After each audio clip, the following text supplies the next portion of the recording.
parole est à Madame Goulet pour un rappel au règlement. Oui, madame la présidente, madame la ministre, mes chers collègues, je voudrais revenir sur le débat d'hier sur la résolution de reconnaissance du Haut-Karabakh.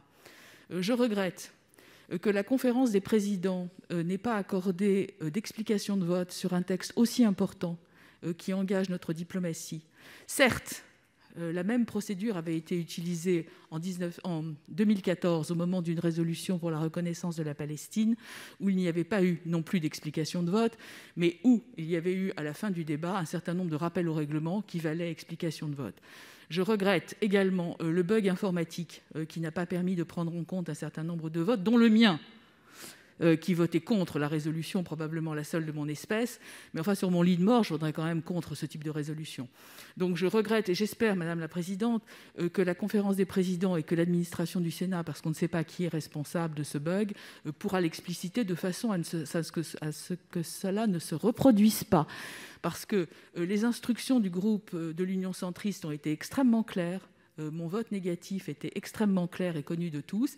Il figurait sur le terminal et ne s'est pas retrouvé au moment du vote sur le tableau.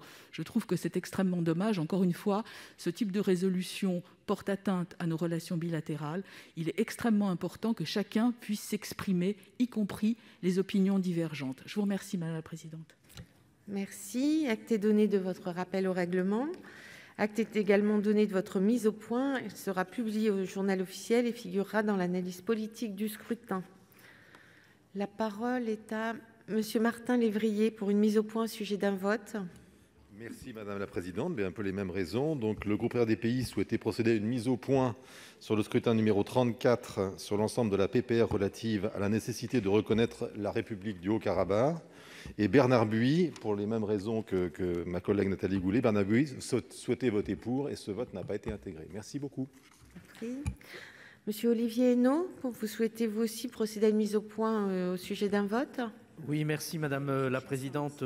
À mon tour, je souhaite apporter une rectification de vote sur le scrutin 34 qu'on vient d'évoquer. Madame Françoise Ferrat, Monsieur Philippe Bonnecarrère, Monsieur Alain Dufour, Madame Evelyne Perrot et Madame Nadia Sollogoub ont voté pour, ils souhaitaient s'abstenir. Madame Goulet vient de s'exprimer, a voté pour, elle souhaitait voter contre. Et Madame Anne-Catherine Loisier, Monsieur Hervé Moret, Monsieur Jean-Pierre Moga, sur ce même scrutin, ont voté pour, ils souhaitaient ne pas prendre part au vote. Je vous remercie. Je vous en prie. La parole est à Monsieur Daniel Chassaing, également pour une mise au point au sujet d'un vote.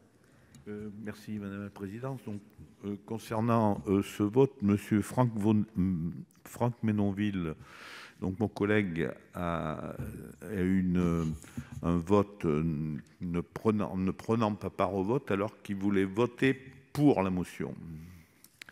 Merci.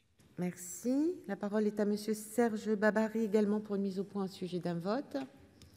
Madame la Présidente, toujours sur ce scrutin public numéro 34, ma collègue Sylvie Goy-Chavant souhaitait s'abstenir. Merci. Acte est donné de ces mises au point. Elles seront publiées au Journal officiel et figureront dans l'analyse politique du scrutin.